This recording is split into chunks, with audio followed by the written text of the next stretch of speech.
You tackled Gaddafi 7 times. What's your opinion of him, Brian? Honestly, Gaddafi, I think he was a nice man. I'll tell you something. Last time he saw you, he peed his pants. Tell them. Yeah, wait. Gaddafi was a very complex man. Very, very complex. Now, all his might and his power, I mean, the man those days worth about 50 billion, okay? You know, he had control of Alfa Romeo, he had control of the Holy Spirit, Banco Spirito and so on. He had a lot of control, right? In Italy and so on. But he could never look at you in the eyes. He would look at you on the shoulder, he would look at the ceiling, he would look at your hat, he would look at your shoe, but he wouldn't dare to see you in the eyes, look at you in the eyes. So many times I went to his office because I took a very big project in 1976 in the borders of Kufra, of Chad and so on. To do for them 27 water wells. That he never, like I said, he was very, very weak personality. No, he looked like Now, for his country Yes. and for Africa, he was number one. Yes. Yes. He fought for the rights first of the Arabs, and when the Arabs rejected he him, created democracy in a different kind of way, right? yeah. I mean, look, he really helped his people. He gave them free medical, free hospitals, free housing. Anybody who wanted to get married, he would go to him and he would give him and so on. He was, for his country, he was the best, you know what I mean? After King Faisal of Iraq, which I met as a kid, 9 years old, 10 years old, that he used to walk out in the street and throw, he had a beautiful red Cadillac with all white leather, and he had a little cheetah with his golden chain. I remember details because I was nine or 10 years old. And he had a big bag of dollars and dinars, and he used to throw to us in the street. And of course I didn't because my dad was industrialist, he was, but you know, everybody runs it. And he used to give his hand. Gaddafi, Gaddafi, attacking. You talking about Gaddafi? No, I'm talking about King Faisal of Iraq, Faisal, wow. 1958. Oh. Okay, so I mean, for me, he was number one of the Arab leaders. And then Gaddafi, for his country and for the African movement, he was really number one. He did tremendous for his people. You know that NATO bombed Libya? Of course. Like NATO is supposed They're to be destroying the only- because, you know, they wanted the oil like everywhere else. Yeah, In Iraq, the oil Libya and so wanted on. to create the dinar, Yeah. wanted to create a different kind of currency. That's the biggest, most valuable commodity in existence. The gold is, dinar. is who owns the currency, who creates Controls. money, printer. That's the holy grail, as they call it. And That's why they killed him. That's why they killed They him. also say the same bullshit. He's making nuclear chemicals. Nothing I know.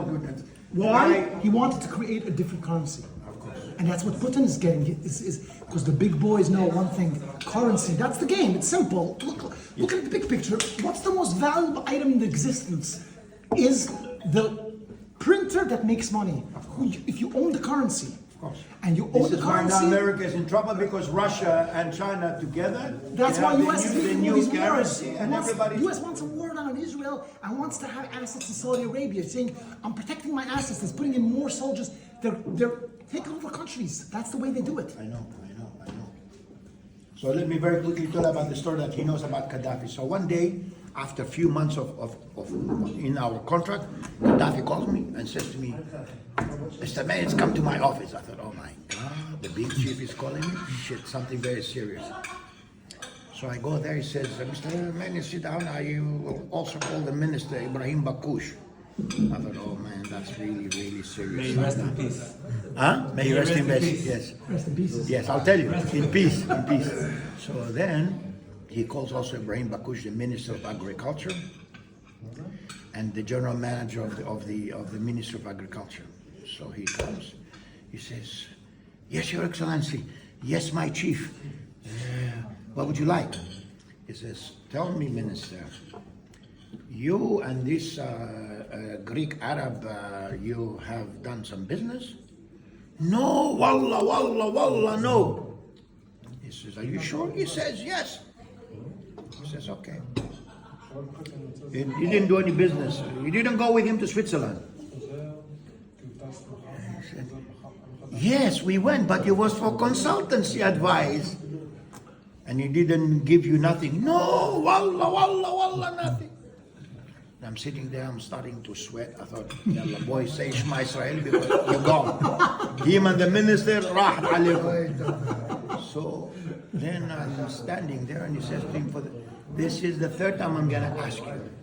Then he says to his general manager, tell me, my general manager of the minister, have this man with the minister gone to Switzerland for 3 days?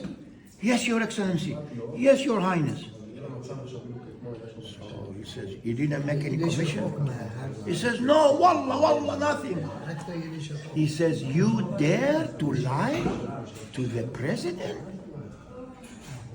And he freezes, and I'm freezing, and all of a sudden I hear bang, poof, and I make him.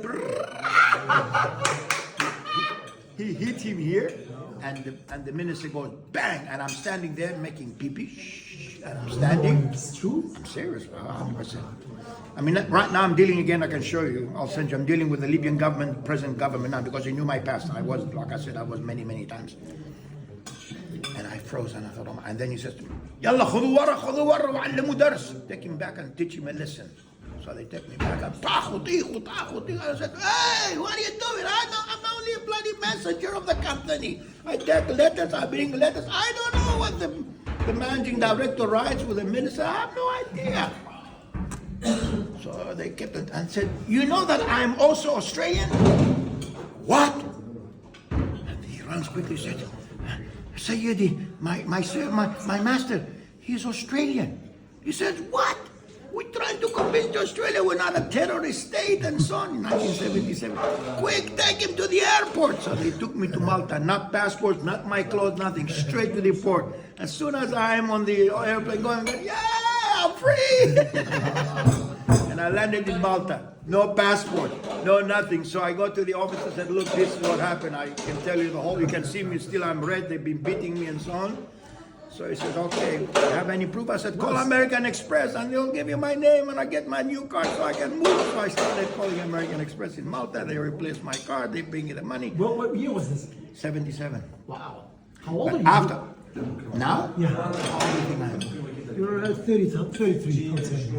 Yeah, my spirit is always 33. Always my spirit is 33. 3,000. I'm Baruch Hashem, I'm 73. Wow. But I lived 150 years. I lived 150 years experience. That's it. Time is not that true. It's experiences. You could have 2 years and have 5 experiences. You could live 5 days and have experiences of 2 years. Experiences. It's like a joke about this lawyer that comes up in heaven. You know the story? He's 45 years old. You know the story. Billable hours. I'll give you one very quick joke and then I have to go. Right there. Forgive me. Because I live very Have you far. made about a mess? Yes. I'll say a very quick joke and then I go by Bezrat Hashem. Enjoy your company very much. Thank you so much. There was You a... can also continue with him. You don't take him? Huh? On your Porsche? I'm talking about my Porsche. Yeah, you discuss the Porsche outside the I have electric tricycles, but I have to drive 12 kilometers away from me. So now, there was a guy who was half good and half bad. So, electric thing, but I call it my Porsche, my Bugatti. So then he dies, he goes up, he goes up, the angel opens the book, he says, we have a problem, I see here in your deeds, you're not good and not very, very bad. So I don't know what to do with you. Let me consult with HaKadosh Baruch Hu, the big chief, to see what he says. So he says, you know what? Send him down, and we'll speak to Mashmo, that not to treat him very bad, to see if there is some things, and then we sort out here the issue. So the guy goes down, and Satan asked him, what did you do in life? He said, I was a mechanical engineer. He said, you're my prince. I said, really? He said, why? He said, because you gotta reduce the heat here, air conditioning, reduce the jifa, the smell, the stink. You gotta make it all mechanical pipelines, air conditioning, and I'll make you my prince. So he reduces everything by 15, 20 degrees. He says, now you're the prince here. After a few periods, phone calls, red phone, hey, where is the man which we need to see? He says, he's very happy here. He doesn't want to go. We give him everything. We treat him like a prince. He says, no. I want to speak to him. He says, look, we have a deal, right? So when you send him down here, it's under my authority. I do what I want. So I'm prepared to give him a choice of the 6 punishments that we offer here. That's the best I could do. He says, okay, try it. So he says, come with me. He opens the first door. He sees people on the charcoal. No, not this one. I said, okay. He opens the second door. He sees people boiling. No, not on the boiling water. He opened the third door. Fried on the oil. No. He says, okay, now the light says, look, that's the last gate I have for you. You have to choose. I believe this is the lightest punishment. He says, let's see. So he opens and I see a big plate of, playing this thing, shit, full of lake of shit. You look, everybody sitting there smoking and happy. He says, Wallah, this is a good one. No burning, no fire, no nothing. I take this one. Jump. So he jumps in, he's happy, he's sitting, he's smoking his cigar and everything. 2 or 3 days have passed. Satan comes with a whistle. Shh, your head's down, you bastards, because he thought he was all the time here. He said, now inside. Interval finished. So he sits there, he's screaming, right? So, Hashem goes and says, okay, pour again.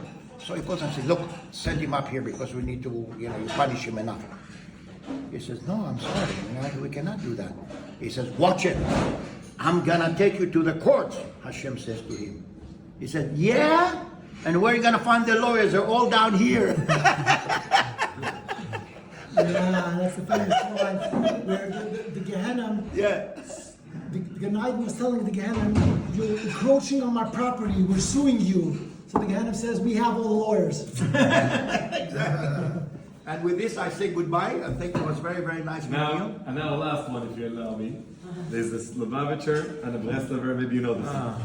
Joe, who taught, who told the last joke? Go ahead, you say it. No, I think it's a famous, I probably know it. No, why, Lubavitcher and a Nachman, they go up there, and Hashem put them in Gehenna. And they're screaming there, and Reb Nachman says, the Nachman guy shouts, Reb Nachman, get me out of here! He takes him from the bias, takes him out of there. So happy. So the Lubavitcher screams, Rebbe, take me out of here. He says, what are you screaming? He says, it's too hot. He says, they have more Jews down there. He says, yes, so open up a Chabad house. There's a third one.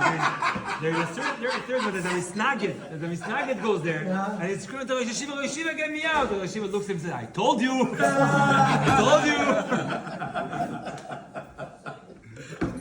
Alle Jiden, de heilige Tage Jiden. Until when you are here? Tomorrow probably I'm leaving, going to Israel. Tomorrow going or Wednesday? Tomorrow, Wednesday, I don't know. After It's a Kodesh. It's a Kodesh. So, Give because me I check. want to talk to you about this issue of Side River. It's very critical. So if we can see you here more 10 minutes, whatever, I think it's worthwhile. Yeah, whatever you want. Talk to you about what we're going to do with us. Yeah. I'll call him and then you make a